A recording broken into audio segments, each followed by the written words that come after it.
What's good, people? It's about that time to randomly relate reverse rants, no hate. So I was watching an interview with Daniel Dubois. Now, we know he's getting ready to fight Alexander Usyk. And he's speaking really confident, as he should. You know, you don't want to go in a fight doubting yourself. He pretty much always sounds confident. You know, he spoke about what he had to do to beat Joe Joyce, and it was a good, tough fight. You know, he hung in there as long as he could. We know what happened with the eye situation. Now, that being said, he's speaking very confident about beating Usyk. With Usyk, because of his age, that question is going to continually pop up as long as he's fighting, even if he gets past Dubois, which most people think he will, and they think he'll do it easily. But to actually go in there and then have that fight where Father Time kicks in is what, people are thinking about. Like, what if Usyk is not the same? Well, we'll see. Now, in all actuality, Daniel Dubois, this is a fight that he'll have to win for people to believe it, which, the least of his worries is to, verbally, any fight is how to verbally convince the fans that you'll win. You show and prove when you get in the ring. But as far as his confidence in beating Usyk, there's one thing, that he said. He was asked, like, how do you beat, Usyk? And he said, by doing what AJ didn't do, by fighting him. And I think he quoted that his manager or trainer or somebody said something like that or whatever, or he was repeating what they said or whatever it was. Which, yeah, I said AJ needs to take it to Usyk, take him out of his comfort zone, not allow Usyk to just sit back and box. And clearly that was AJ's mistake. We can sit there and break down what he should have been doing and all that. Bottom line, take it to Usyk, man. Take it to him. And I don't mean, carelessly, desperately. No, but take it to him. Daniel Dubois. Here's the funny thing. He's 9 years younger than Anthony Joshua. And it sounds funny when you say it that way, right? Because when AJ is fighting Usyk, they're looking at the age difference, where Usyk is what, 37? They got to be like 38. I'm thinking 38, 39. People are still saying 37, but I don't know. When it comes to boxing, a boxer can be 37 for like, damn 9 years straight. But at the end of the day,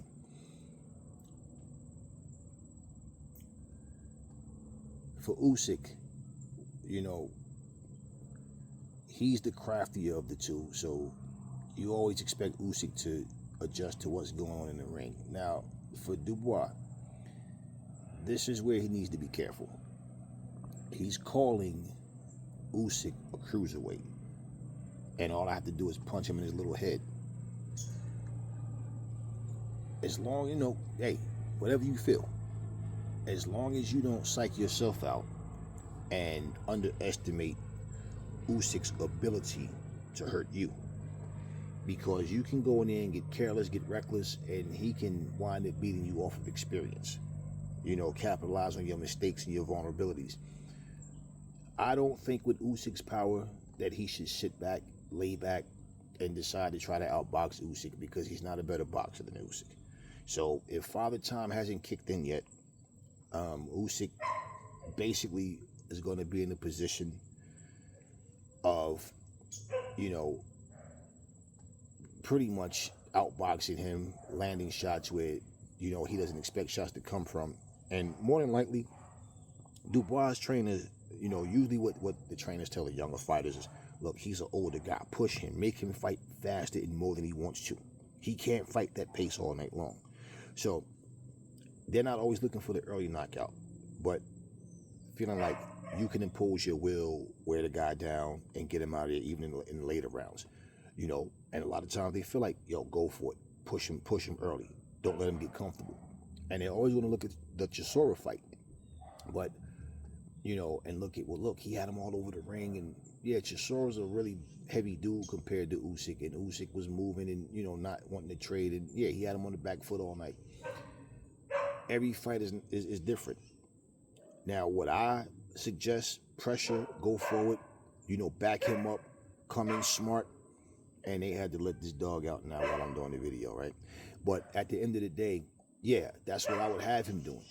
Okay, the thing is, his boxing IQ, being able to adjust and understand what's happening, does he respond to Usyk with aggression and power? Does he look, everybody thought that, people always want to say, yeah, but it's different with heavyweights. Yeah, it is, to a degree it is. But people thought that Errol Spence was going to be pressure, and Spence himself thought that. Now, again, the better man won, no excuses. Spence still didn't look right in that fight. So we'll see what happens if the rematch happens at 154, where let's see if he looks any different. But point being, when you're saying a guy is a cruiserweight, you're basically saying I'm not worried about his power, right? I'm not worried about his ability to hurt me. And the fact of the matter is, for me to fight him like a big man, like I am, he's not going to be able to handle that. That's pretty much the mindset that fighters have when they think that. Y'all got to understand one thing. Usyk was a heavyweight in the amateurs. Look at Evander Holyfield.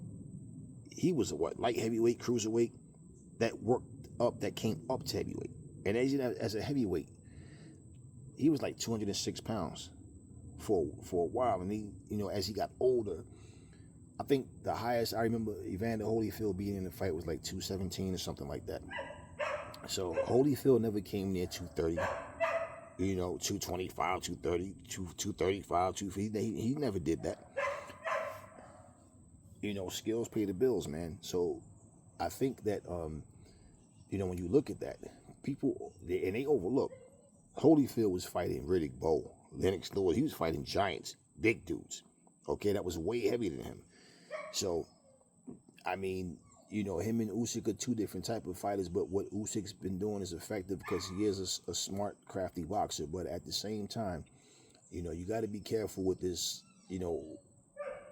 underestimating people and thinking that they can't do something that they're capable of doing, because when you can't match a boxer in IQ and skill, and basically your best bet is to land that shot and get him out of there,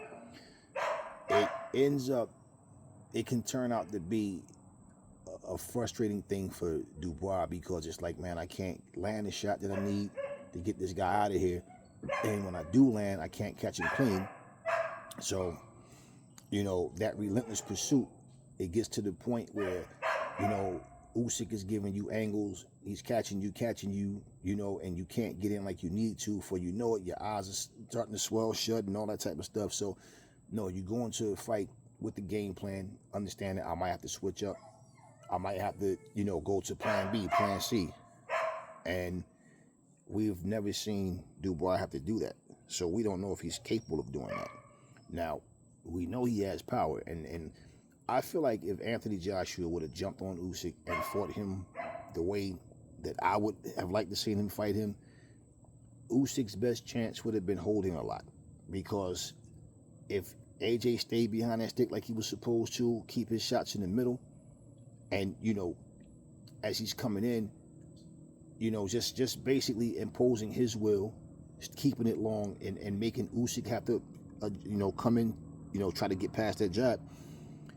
It's not as easy as it sounds to people, especially, it depends on the fighter. So AJ didn't feel comfortable enough to do it.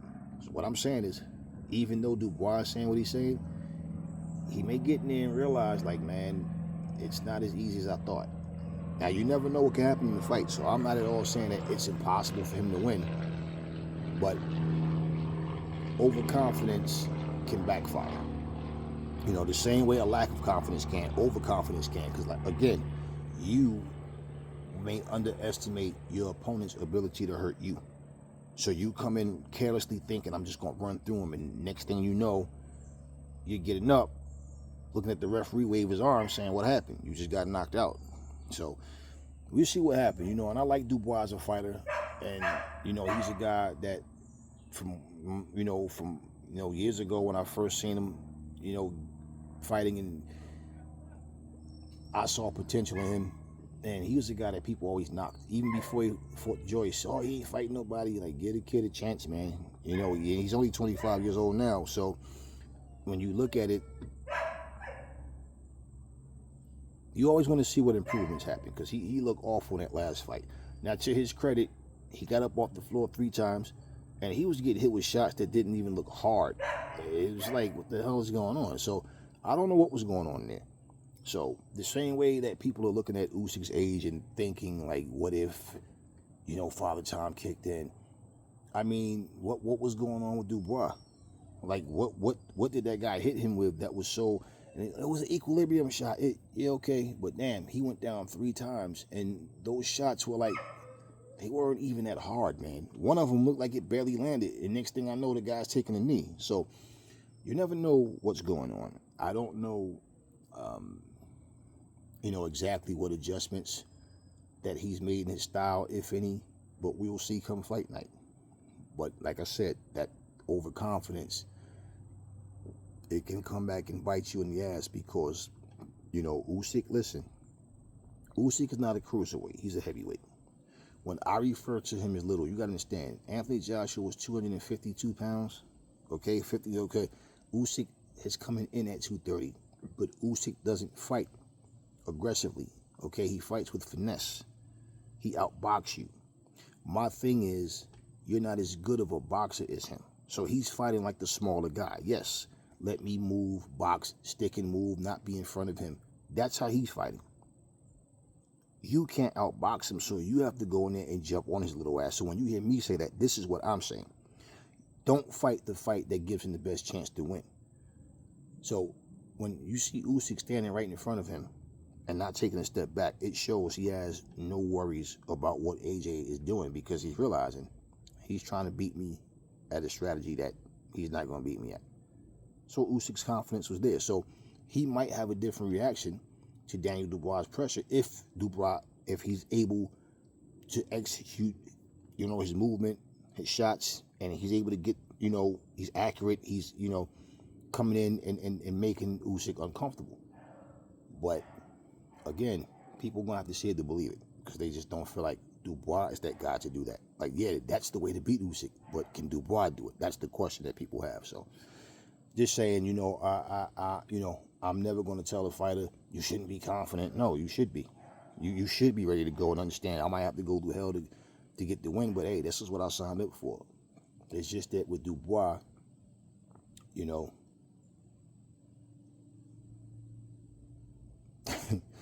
and coming up that last fight, you know, yeah, it's yeah.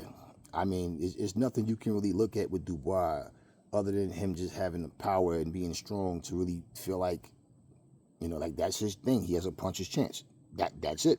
Like, you know, and that might be enough if he land a shot, right? You know, but to his credit, he got up off the canvas and he got rid of the guy. It's just the fact that he was put down 3 times by this guy that really is a below average fighter. And I mean, so yeah, I mean, but things happen. So I'm not holding on to that.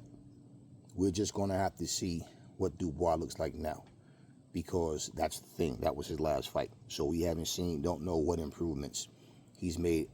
And basically, defensively, and, you know, to not, you know, be there to get hit with shots repeatedly. Because, I mean, Joyce beat him with a jab, you know.